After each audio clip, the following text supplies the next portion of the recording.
अब जो next concept हम लोग पढ़ेंगे स्टूडेंट्स, ये एक बड़ा इंटरेस्टिंग सा कॉन्सेप्ट है and that is the concept of common roots.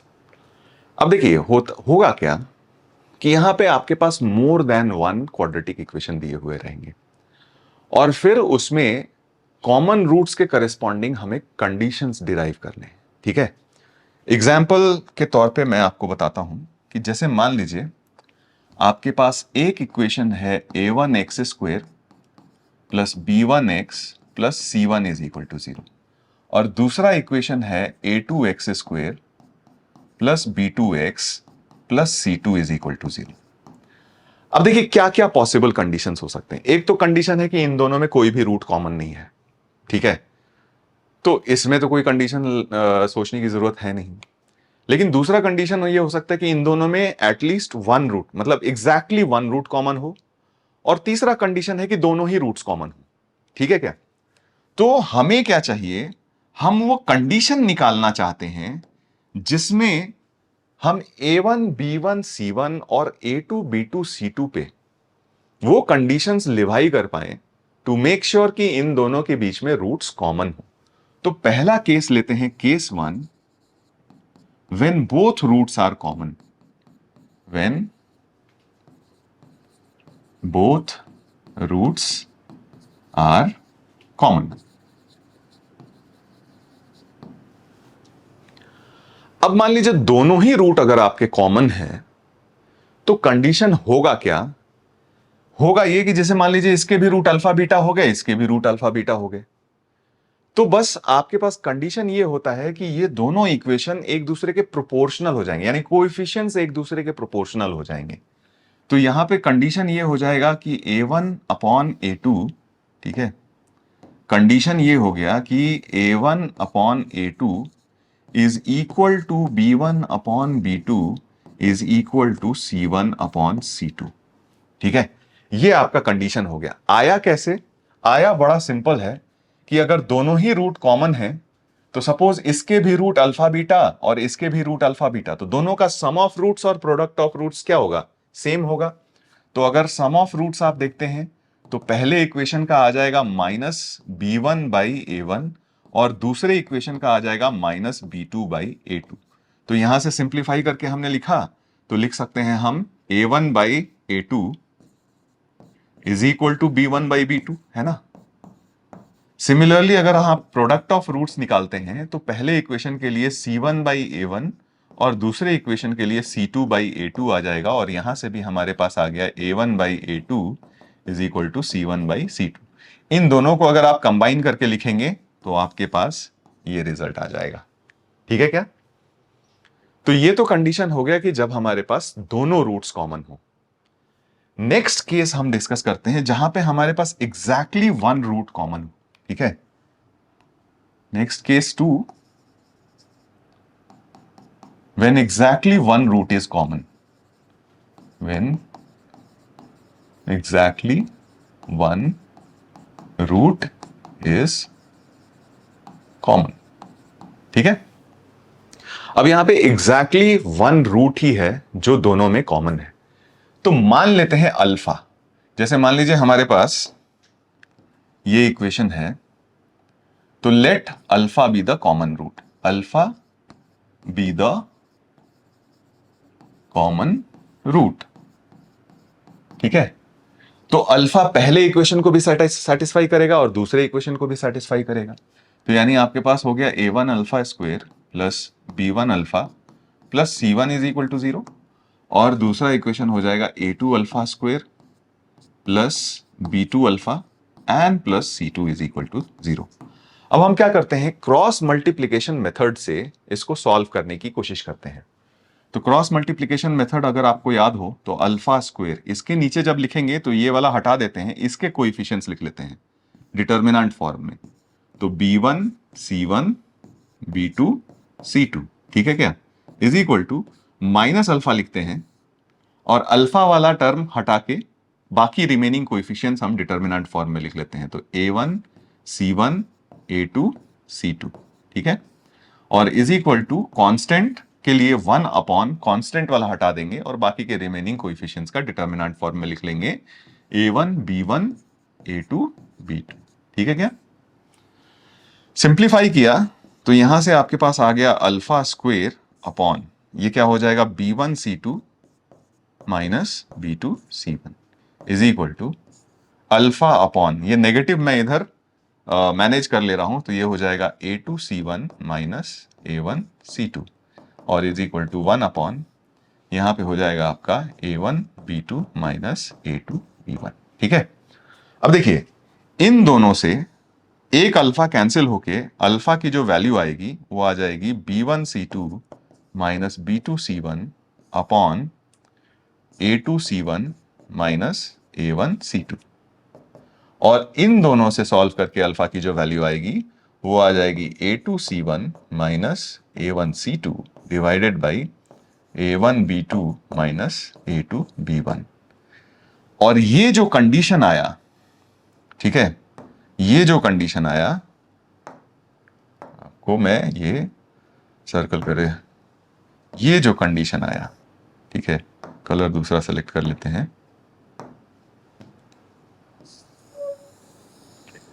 This is the condition for one root common, ठीक है, this is the condition for exactly one root common,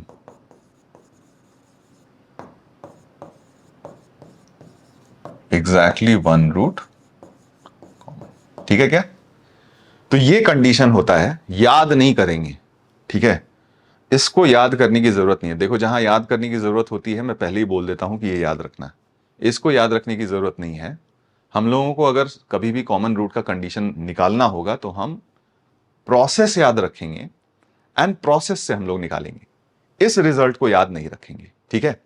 questions में मैं अप्लाई करके बताता हूं कि कई बार क्या होता है ना कि हम इंट्यूटिवली चीजों को ज्यादा अच्छी तरीके से करने की कोशिश करते हैं, ठीक है, और वो कैसे, तो वो ध्यान दीजिएगा। देखिए अच्छा, एक तो ये अप्रोच हुआ, एक और अप्रोच मैं पहले ही आपको बता देता हूं, ठीक है, इसका अप्रोच 2 भी हो सकता है, ठीक है, अप्रोच 2, अप्रोच 2 कई बार हमारे लिए ज्यादा बेनिफिशियल हो जाता है। कैसे, ध्यान से देखिए, तो हमारे पास A1 alpha square plus B1 alpha and plus C1 is equal to 0 है, यहां से A2 alpha square plus B2 alpha plus C2 is equal to 0 है। तो अप्रोच 2 ये कहता है कि भाई आप कॉमन रूट निकाल ही लीजिए दोनों से, ठीक है? तो हम क्या करते हैं, ये इक्वेशन 1 है, ये इक्वेशन 2 है, तो 1 में A2 से मल्टीप्लाई करते हैं, माइनस कर देते हैं 2 में A1 से मल्टीप्लाई करके, तो इसमें A2 से मल्टीप्लाई करिएगा तो A2 A1 अल्फा स्क्वायर और ये A1 A2 alpha square cancel out हो जाएगा, तो यहां पे बच जाएगा आपका A2 B1 minus A1 B2 times alpha, है ना, एंड प्लस यहां पे बन जाएगा A2 C1 minus A1 C2, ठीक है क्या? और यहां से आप वो अल्फा निकाल सकते हैं जो आपका कॉमन रूट है दोनों इक्वेशन में, तो अल्फा निकालिएगा तो ये हो जाएगा आपका A1 C2 minus A2 C1, ठीक है, अपॉन ये आपका आ गया, ठीक है, A2 B1 या A1 B2, in fact A2 B1, तो मैं इसको प्रॉपर तरीके से ही लिख लेता हूं, तो इसको लिखता हूं A2 C1 minus A1 C2 upon इसको उलट देता हूं तो A1 B2 minus A2 B1, तो ये अल्फा आ गया और यही अल्फा आपका क्या है, कॉमन रूट है, और ये अल्फा किसी एक इक्वेशन में पुट कर दीजिए तो वो कंडीशन भी आपका एक्सेप्टेबल कंडीशन है। तो आप इसको इस तरीके से भी कर सकते हैं, जो कंडीशन आपको निकालना है, since alpha is satisfying both the equations, तो कंडीशन आपका ये भी हो सकता है A1, ये जो वैल्यू है अभी फिलहाल मैं अल्फा ही रख लेता हूं, and plus B1 alpha and plus C1 is equal to 0, और ये अल्फा की वैल्यू यहां सब्सटीट्यूट कर दीजिए, तो this is also a required condition. So this is another approach जिससे हम कॉमन रूट्स के सवाल कर सकते हैं। एग्जाम्पल में भी अप्लाई करके देखेंगे कि ये वाला मेथड आपका ज्यादा बेनिफिशियल बहुत बार हो जाता है, ठीक है? देखिए कैसे, क्वेश्चन ये है कि find the value of k for which the equation this and this have a common root. तो आपके पास दो इक्वेशन दिया हुआ है, एक है 3x square plus 4kx and plus 2 is equal to 0, और दूसरा है आपका 2x square plus 3x and minus 2 is equal to 0। ठीक है, इन दोनों का कॉमन रूट का कंडीशन, अगर दोनों में कॉमन रूट है तो हमें k की वैल्यू निकालनी है। ठीक है, तो हम लोग सीधे सीधे क्या करेंगे, जो अप्रोच 1 था, ठीक है, वो यूज करेंगे। तो x अल्फा डाल के हम लोग सॉल्व करते हैं या x के लिए ही सॉल्व कर लेते हैं, एक ही बात है ना। तो यहां से क्या होगा, या फिर दूसरा तरीका मैंने ये वो भी बताया कि माइनस करके फिर, लेकिन वो कई बार इस क्वेश्चन में उतना इफेक्टिव नहीं होगा। ठीक है क्या, तो देखिए ध्यान से, यहां से हम क्या करेंगे, x अपॉन ये this into this minus this into this, तो ये माइनस 8k माइनस 6 हो जाएगा इज इक्वल टू ये एक्स स्क्वेयर, x अपॉन ये हो जाता है this into this minus this into this, तो दिस इंटू दिस करेंगे 4 माइनस दिस इंटू दिस करेंगे तो plus 6 is equal to 1 upon फिर क्या हो जाएगा this into this minus this into this, तो 9 माइनस 8k। ठीक है, यहां से हमारे पास x आया, देखिए ध्यान से, ये हो जाएगा माइनस 8k माइनस 6 अपॉन 10, और यहां से आया 10 अपॉन 9 माइनस 8k। ठीक है क्या, दोनों को क्रॉस मल्टीप्लाई कर लीजिए, तो ये बन गया आपका, इसका साइन पलट के मैं इसका एडजस्ट कर लेता हूं, यानी इसको मैं ऐसे लिखता हूं, देखिए 8k माइनस 9 और 8k plus 6 is equal to 100। ठीक है, तो ये बन जाएगा 64k स्क्वेयर, k का कोएफिशिएंट हो जाएगा, सो 72 माइनस 48, तो कितना हो जाएगा 68 28, है ना, 72 minus 48 24, sorry, and constant term हो जाएगा माइनस 54 और उधर से माइनस 154 इज इक्वल टू 0। ठीक है, यहां पे के भी होगा, एक मिनट पूरा ही सही से लिख लेते हैं, तो ये हो गया 8k minus 9 8k plus 6 is equal to 100, simplify करेंगे तो 64k स्क्वेयर माइनस 72 प्लस कितना हो जाएगा 48। ठीक है, k and plus minus 154 is equal to 0, quadratic बन गया, तो ये बन गया आपका 64k स्क्वेयर, यहां से 24k and minus 154 is equal to 0। कुछ कॉमन निकल रहा है क्या, तो यहां से 154 2 से डिवाइड करिएगा तो कितना हो जाएगा 72, 2 से और डिवाइड करिएगा तो कितना हो जाएगा 36, 4 से डिवाइड हो गया, 2 और से डिवाइड करिएगा तो ये क्या हो जाएगा, देखिए कितने से डिवाइड हो रहा है, 8 से डिवाइड हो रहा है क्या, 8 74 नहीं होगा, तो एक काम करते हैं, अब यहां से बस आपको k की वैल्यू निकालनी है, क्वाड्रेटिक सॉल्व करना है। ठीक है, तो कहानी बड़ी सिंपल है, 154 इसको डिवाइड किया पहले 2 से, तो ये हो जाएगा 77, हाँ 2 से ही सिर्फ डिवाइड होगा, तो ये 32k square minus 12k and minus 77 is equal to 0 आ गया। अब देखिए इसको हमें सिंप्लीफाई करना है, तो 77 को 7 इंटू 11 लिख सकते हैं, 32 को हम लिख सकते हैं 4 इंटू 8, तो इसका कोई कॉम्बिनेशन बनेगा क्या 12 बनाने के लिए, तो 44 और 56, 44 और 56 का कॉम्बिनेशन बन गया, तो 32k square minus 56k plus 44k minus 77 is equal to 0, और यहां से देखिए इन दोनों में से हम क्या कॉमन लें, ठीक है, आप लीजिए 8 कॉमन, तो 8k यहां हो जाएगा 4k माइनस 7 एंड प्लस 11 यहां से कॉमन ले लीजिए, है ना, तो ये बन जाएगा 4k minus 7 is equal to 0, तो आपके पास फैक्टराइज हो गया 8k plus 11 and 4k minus 7 is equal to 0, तो k की जो वैल्यू आ गई माइनस 11/8 और 7/4, तो ये आपका हो गया आंसर। ठीक है क्या, so this will be your answer to this question. बिल्कुल अप्रोच 1 से हमने इसको सिंपली सॉल्व किया। ठीक है क्या?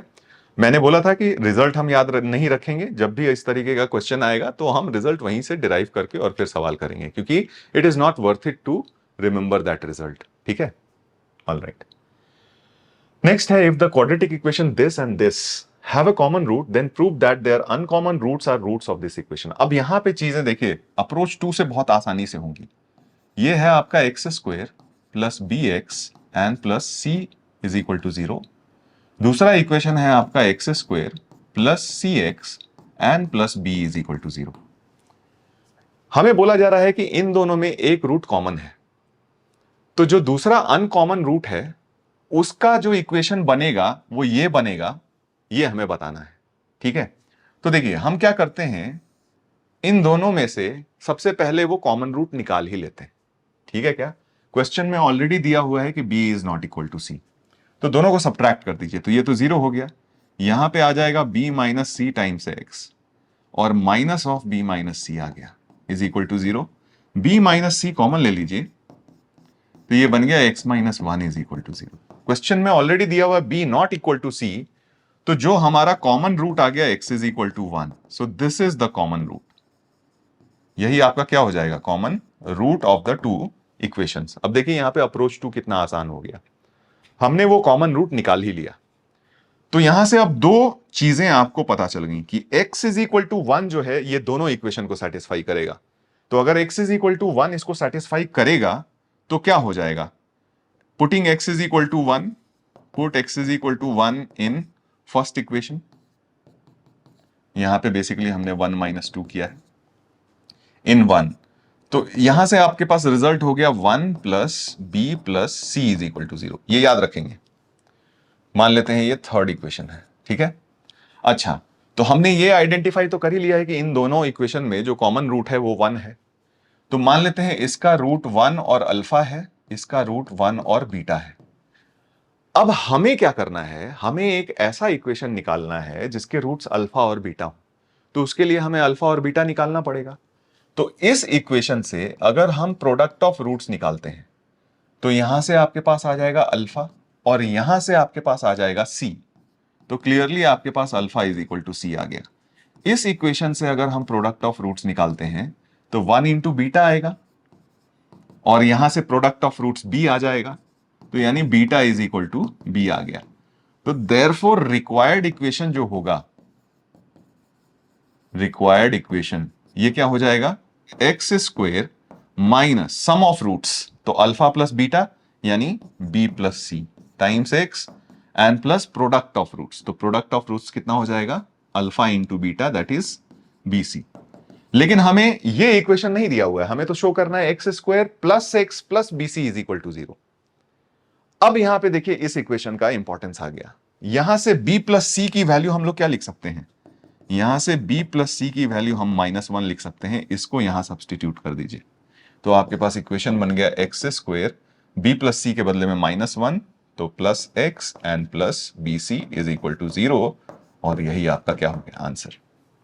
ठीक है क्या, सिंपल है। तो यहां पे देखिएगा तो अप्रोच 2 जो हुआ ना, ये हमारे लिए काफी बेनिफिशियल हो गया एज कंपेयर टू अप्रोच 1। ठीक है, next, if the equation this and this A B C, A और बी रियल हैं, have a common root, find A and B. अब देखिए ध्यान से, यहां पे हमारे पास क्या है, x square minus 4x plus 5 is equal to 0। दूसरा इक्वेशन है x square plus a x और plus b is equal to 0।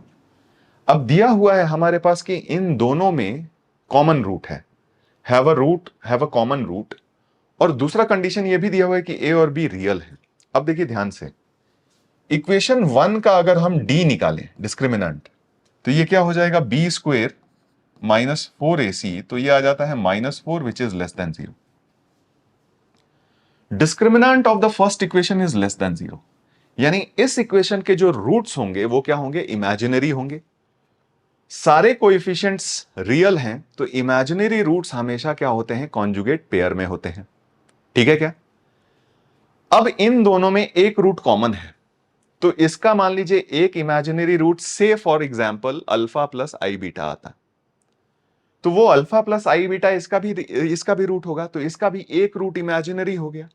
लेकिन यहां भी ए बी रियल दिया हुआ है, तो इसके भी सारे कोएफिशिएंट्स रियल हैं, तो इसका भी जो इमेजिनरी रूट होगा वो तो पेयर में ही आएगा। तो यानी कहने का मतलब कि अगर इसका एक रूट, इन दोनों में एक रूट कॉमन है, तो दूसरा रूट भी कॉमन होना पड़ेगा। इसको समझिए मैं क्या लिख रहा हूं कि since D of equation 1 is less than 0, so this will imply equation 1 will have pair of or conjugate pair of imaginary roots, conjugate pair of imaginary roots.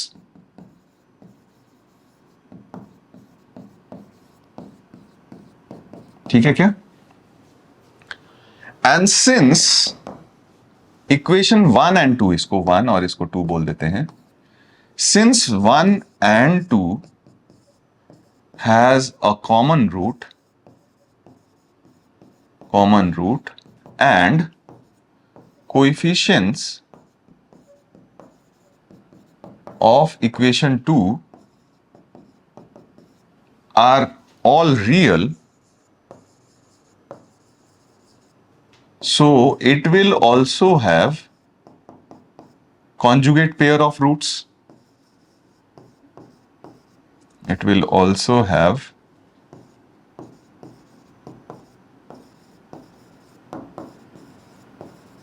conjugate pair of roots. So that means if one root is common between the two, the other root also has to be common. So if one root is common between 1 and 2, the other root has to be common as well. The other root has to be common as well. यानी कहने का मतलब इन दोनों equation के दोनों ही roots common हो गए। तो बोथ रूट्स कॉमन का तो कंडीशन हमने पढ़ा ही था। कोएफिशिएंट्स क्या हो जाते हैं? प्रोपोर्शनल हो जाते हैं। So this will imply 1/1 is equal to -4/a is equal to 5/b। So this will imply a की वैल्यू -4 और b की वैल्यू आ जाएगी 5। ठीक है, ये बड़ा इंटरेस्टिंग सा सवाल था। इसको हम बहुत अच्छी तरीके से समझ लेते हैं कि सिंस इस इक्वेशन का डिस्क्रिमिनेंट लेस देन 0 आ गया था, तो इसके दोनों रूट कॉम्प्लेक्स होंगे और कॉन्जुगेट पेयर होंगे एक दूसरे के। इसका भी कोएफिशिएंट रियल है, तो अगर इसका एक रूट कॉम्प्लेक्स हुआ तो दूसरा रूट भी उसी कॉम्प्लेक्स का कॉन्जुगेट पेयर होगा। और सिंस इन दोनों में एक रूट कॉमन है, तो हम क्या कहेंगे कि इसका जो भी रूट कॉमन होगा तो दूसरा रूट भी कॉमन होना पड़ेगा, क्योंकि इसके भी रूट्स कॉन्जुगेट पेयर में आने वाले हैं, इसके भी रूट्स कॉन्जुगेट पेयर में आने वाले हैं। So that is why both the equation will have both the roots common. ठीक है क्या? All right, next, if both the roots of equation this are roots of equation this, then find a b. अब यहां पे अगर ध्यान से देखिए तो इस इक्वेशन पे पहले फोकस करते हैं हम। ये इक्वेशन लिखा हुआ है x³, ठीक है। देखिए ये इक्वेशन लिखा हुआ है x³ plus 3x² plus 3x, और इस 2 को ना +1 लिख देता हूं मैं। ठीक है, तो अब ये देखिएगा तो ये x+1 का होल क्यूब लिखा हुआ है, तो ये बन जाएगा आपका x+1 का whole cube n + 1 is equal to 0। अब इसको हम फैक्टराइज कर सकते हैं a³ प्लस b³ को। कौन सा रिजल्ट यूज करके? रिजल्ट हम ये यूज करेंगे कि a³ plus b³ is equal to a plus b into a² minus ab plus b²। ठीक है, तो उसको यूज करके ये फैक्टराइज कर लेते हैं, तो ये क्या हो जाएगा x+1 + 1, तो x+2, और यहां हो गया x², ठीक है, x+1 का होल स्क्वायर, इनफैक्ट x+1 का whole square minus x+1 and +1 is equal to 0। Simplify कर लेते हैं तो ये बन गया x+2, ये यहां से हो जाएगा x², यहां से x का कोएफिशिएंट क्या बनेगा, यहां से 2x माइनस x, तो +x बन गया। कांस्टेंट टर्म देखते हैं तो +1 -1 +1, तो ये +1 बन गया, इज इक्वल टू 0। अब दिया हुआ है कि ये इक्वेशन, ठीक है, और दूसरा इक्वेशन है x² plus bx plus b is equal to 0। इन दोनों में एक रूट कॉमन है, इन दोनों में, if both the roots, in fact both the roots common है, इस इक्वेशन का दोनों ही रूट इसमें कॉमन है, ठीक है। तो b की वैल्यू निकालनी है, तो देखिए ध्यान से कि अगर एक रूट तो इसका साफ साफ दिख रहा है कि -2 है, और इस इक्वेशन का अगर आप देखिएगा तो दोनों रूट्स इमेजिनरी होंगे क्योंकि d<0 आ रहा है। अब इन दोनों में अगर दोनों रूट कॉमन है तो यानी कहने का मतलब कि इसके दोनों रूट इस क्वाड्रेटिक के दोनों रूट से कॉमन होने चाहिए, ठीक है, क्योंकि यहां पे x और कांस्टेंट दोनों का कोएफिशिएंट सेम है, तो यहां से अगर हम कंपेयर करेंगे तो this will give us b is equal to 1। ठीक है क्या, हमें b की वैल्यू निकालनी थी जिसके लिए इसके दोनों रूट्स इस क्यूबिक के रूट्स से कॉमन होने चाहिए, ठीक है। तो क्लियरली हमें दिख रहा है कि ये जो क्वाड्रेटिक है x² plus x plus 1 is equal to 0, इसके और इसके दोनों रूट कॉमन होने चाहिए, ठीक है, क्योंकि यहां से इसके दोनों रूट इमेजिनरी हैं और ये एक रूट रियल है, तो इस इक्वेशन का एक रियल और दूसरा इमेजिनरी रूट नहीं हो सकता। एक रियल और दूसरा इमेजिनरी रूट होगा तो b की वैल्यू रियल नहीं आएगी, ठीक है।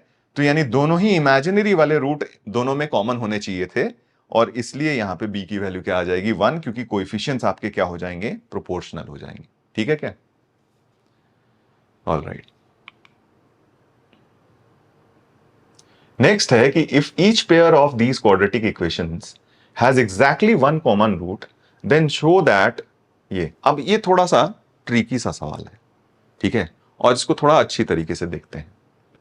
हमें दिया हुआ है कि ईच पेयर ऑफ इक्वेशंस, तीन इक्वेशन है आपके पास, एक है x² plus p1x plus q1 is equal to 0, दूसरा है x² plus p2x plus q2 is equal to 0, और तीसरा है आपका x² plus p3x plus q3 is equal to 0। हमें दिया हुआ है कि each pair of equations has a common root, यानी कहने का मतलब कि अगर इसका रूट अल्फा बीटा है तो इसका रूट बीटा गामा होगा और इसका रूट अल्फा गामा होगा। तो देखिए इक्वेशन 1 और 2 में बीटा कॉमन रूट है, इक्वेशन 2 और 3 में गामा कॉमन रूट है, और इक्वेशन 3 और 1 में अल्फा कॉमन रूट है। तो यही दिया हुआ था कि if each pair of equations has exactly one root in common, ठीक है, where all the three equations do not have a common root simultaneously. अगर सिर्फ ये वाला कंडीशन नहीं दिया हुआ होता तो ऐसा भी हो सकता था, इसका अल्फा बीटा, इसका अल्फा गामा, इसका अल्फा डेल्टा, तो लेकिन वो सिचुएशन यहां पे अवॉइड कर दिया गया है, ठीक है। तो आपके पास ये सिचुएशन है। अब सिंस आपके पास ये सिचुएशन है तो आपको शो करना है कि p1 plus p2 plus p3 का whole square is equal to 4 times of p1 p2 plus p2 p3 plus p3 p1 minus q1 minus q2 minus q3, ठीक है क्या। अब देखिए ध्यान से, यहां से हमारे पास क्या क्या रिजल्ट पता है, यहां से हमारे पास पता है कि sum of roots alpha beta is equal to minus p1 है ना, और product of roots alpha beta is equal to q1 है, ठीक है क्या। यहां से आपके पास बीटा प्लस गामा की वैल्यू माइनस p2 पता है और बीटा गामा की वैल्यू q2 पता है, ठीक है। यहां से आपके पास अल्फा प्लस गामा की वैल्यू p3 पता है, माइनस p3, और अल्फा गामा की वैल्यू q3 पता है, ठीक है क्या। ये चीजें आपको पता है। अब हम क्या करेंगे कि इस जो एक्सप्रेशन आपको वेरीफाई करने के लिए दिया हुआ है उसका LHS और RHS अलग अलग वेरीफाई करेंगे, ठीक है। तो अगर हम LHS देखते हैं तो LHS में हमें चाहिए था p1 plus p2 plus p3 whole square. तो p1 के बदले में हम क्या लिख सकते हैं, minus of alpha plus beta, p2 के बदले में minus of beta plus gamma, और p3 के बदले में minus of alpha plus gamma. तो ये बन जाएगा minus twice of alpha plus beta plus gamma और इसका होल स्क्वायर, यानी ये 4 times of alpha plus beta plus gamma का होल स्क्वायर बन गया। ये आपका LHS हो गया। अब नेक्स्ट हमें RHS चेक करना पड़ेगा, ठीक है। तो आइए RHS चेक करते हैं। तो RHS हमारा हो गया, सॉरी RHS, तो ये हो जाएगा 4 times of P1 P2 plus P2 P3 plus P3 P1 minus Q1 minus Q2 minus Q3। ठीक है क्या? सिंप्लीफाई करते हैं, वैल्यू सब्सटीट्यूट कर देते हैं। P1 P2 P3 सबकी वैल्यू हमें पता है ही, ठीक है। तो वैल्यू सब्सटीट्यूट करते हैं तो ये बन जाएगा 4 टाइम्स ऑफ P1 P2, तो आपका हो गया alpha plus beta into beta plus gamma plus P2 P3, तो ये हो गया आपका P2 P3 is beta plus gamma into gamma plus alpha and plus P3 P1, तो ये आ गया gamma plus alpha and into alpha plus beta minus Q1, तो minus alpha beta minus beta gamma and minus gamma alpha. ठीक है, तो ये value दी हुई है, इसको सिंप्लीफाई करना है हमें। तो आइए नेक्स्ट पेज पे चल के सिंप्लीफाई करते हैं। ठीक है, नेक्स्ट पेज पे, हाँ, तो ये हो जाएगा 4 टाइम्स ऑफ, देखिए ध्यान से, यहां है alpha plus beta into beta plus gamma, तो यहां पे बन जाएगा alpha beta plus beta square plus beta gamma and plus alpha gamma. तो यहां पे बनेगा alpha beta plus beta gamma plus alpha gamma and plus beta square. Similarly यहां पे आपके पास गामा स्क्वायर होगा और फिर बीटा गामा, गामा अल्फा और अल्फा अल्फा बीटा, तो ये बन जाएगा alpha beta plus beta gamma plus gamma alpha plus gamma square plus इस वाले में हमारे पास आएगा अल्फा स्क्वायर आ जाएगा एंड देन बाकी सारे टर्म्स होंगे। तो यहां पे होगा, देखिए ध्यान से, gamma alpha gamma beta alpha square alpha beta, तो gamma beta plus alpha gamma plus alpha square plus alpha beta. ठीक है क्या? और minus alpha beta minus beta gamma minus gamma alpha. ठीक है क्या?